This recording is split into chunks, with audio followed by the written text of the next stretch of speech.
The Tao of Self-Confidence, episode 367. Welcome to the Tao of Self-Confidence, where I share stories of amazing women who have discovered their inner journey to self-confidence. Visit our website at thetaoofselfconfidence.com. Your inner journey to self-confidence awaits. Well, hello friend. Welcome to the Tao of Self-Confidence, where I share stories of amazing women who have discovered their inner journey to self-confidence. I'm your host today, Sheena Yap-Chan, and today I have a phenomenal lady on the show today. She is a lifestyle blogger from New York, and I'm just really excited to have her on today to share her story with us on self-confidence. So without further ado, I'm going to introduce you to Mariann Yip. Mariann, how are you today? Maybe you can fill in a little bit more about yourself to the listeners. Yeah, I'm doing well. Thank you so much for having me. It's my first podcast, so I'm really nervous, but super excited at the same time. So yeah, I'm born and raised New Yorker. I reside in the Lower East Side. I recently quit my job in February to pursue a career in blogging, but I realized within the last 3 months that I just want to be like a girl boss. I have, some projects in the works, and I'm not exactly sure, how to label myself or what I'm doing, but I feel just very confident in the path of being my own boss. Awesome. Well, thanks for sharing that. And, sometimes it's a big leap to even decide to do that, right? So many people out there would love to do what you do, right? Kind of quit their job and do their own thing, but are scared at the same time. So it's great to know that you are out there despite you're not sure where it's going to go, but you know that this is the path for you. So thanks for sharing that. And what's your cultural background? Yeah, so I'm an American-born Chinese. My parents are from Hong Kong, and I have been there 4 times within my life, and the last time I was there was in May. And I love it. So I encourage people to definitely visit if they haven't already. Awesome. Well, thanks for sharing that. And Mariann, what would be your favorite self-confidence quote?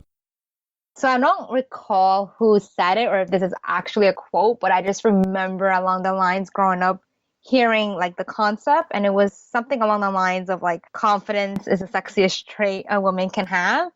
And I think I resonated with that because I feel like it's not about, physical attributes or anything. It's honestly about owning this like attitude and mindset. And since then, I've definitely tried to embody that day in and day out. Thanks for sharing that. And, I totally agree with that quote. Confidence is the sexiest trait a woman can have. I mean, especially in the world that we live today where everything's based on physical appearance, sometimes we forget that it's what's inside that counts. And when we can learn to be confident and just go out there and own it, everything else will fall into place. So I love that quote that you mentioned. And in your own words, how would you define self-confidence? I think self-confidence is being comfortable in your own skin and really just owning all your flaws and imperfections. I mean, everybody has them, and I'm not going to sit here and say that I don't feel insecure every now and then, but I think it's definitely a work in progress. I also think self-confidence has a lot to do, like I said, like I mentioned earlier, just how you carry yourself and like the vibe you give, because normally when you meet people, you get a feeling of like who they are based on how they act and how they carry themselves. And I also think it has to do with mindset and attitude, and that's huge. So if you have a positive mindset and a great attitude, I think you're automatically just more confident than you appear to be or than you really are. Thanks for sharing that. And, that was a great definition. And it's a great reminder that, we are all like, we aren't perfect, right? I mean, it's just something that we can never attain because, we have imperfections, we have flaws, but it also what makes us beautiful and be the person that we are. So thanks for sharing that great definition. And, Mariann, what was your life like before your discovery of self-confidence?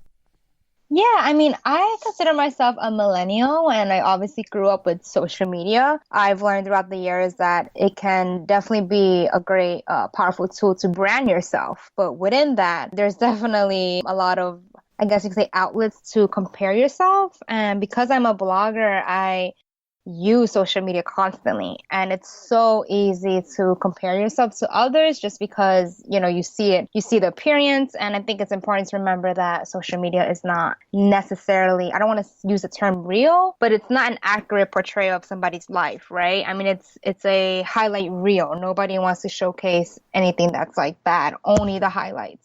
So I think before I was like confident in my skin, I definitely was obsessed with appearance, as most women are, and just finding myself constantly comparing myself to other people. Yeah, but I think it's part of life. Everybody goes through it. Until you become comfortable in your own skin, are you allowed to overpass that and actually, love yourself for who you are.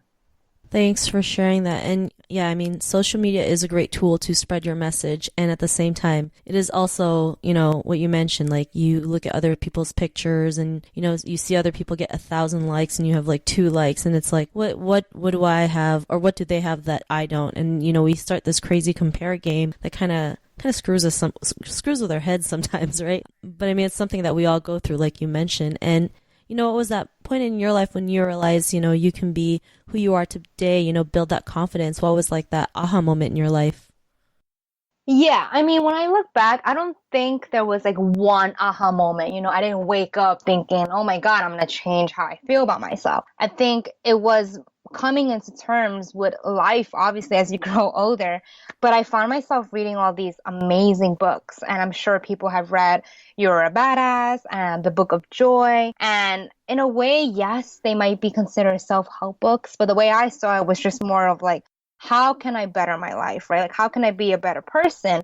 And how can I really honestly like fulfill my life? Like, I wanted to be happy. And I started to focus more on the idea of happiness. And I think once I changed that focus, it wasn't about like appearance anymore. Like I think if you're happy, you are confident. And I started to become more confident in my own skin because I was looking at my flaws, and instead of looking them as flaws, I just changed the mindset and I realized, okay, these are things that I cannot change. So why am I going to complain about it, right? Like, why am I going to dwell on it? There is no point. And I think that's one of the main things that I've learned is that if you can't change something, you might as well own it, right? I mean, it's all about how you look at stuff. It's also about like when life throws you, obstacles. It's not about complaining about what's ahead of you or what's the struggle, but it's about how you react to it. How do you get by it? Yeah, so that was kind of like my aha moment. It was honestly just switching my mindset, looking at things positively, and always seeing that there is a lesson to be learned.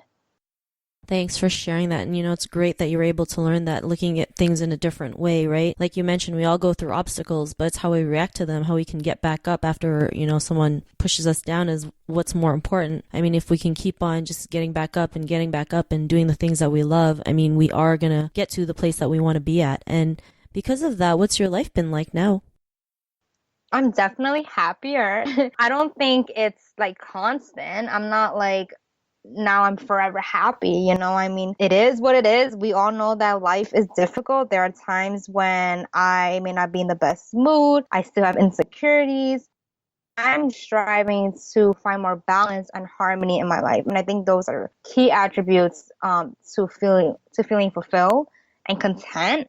And I'm always trying to be a better person than I was yesterday, And I think nowadays it's so hard because obviously a lot of people have their guards up and they think that other people have ulterior motives or, whatever the case is. But I try to meet everybody and just be as genuine as possible. And my motto in life is what you put out in the world is what you get back.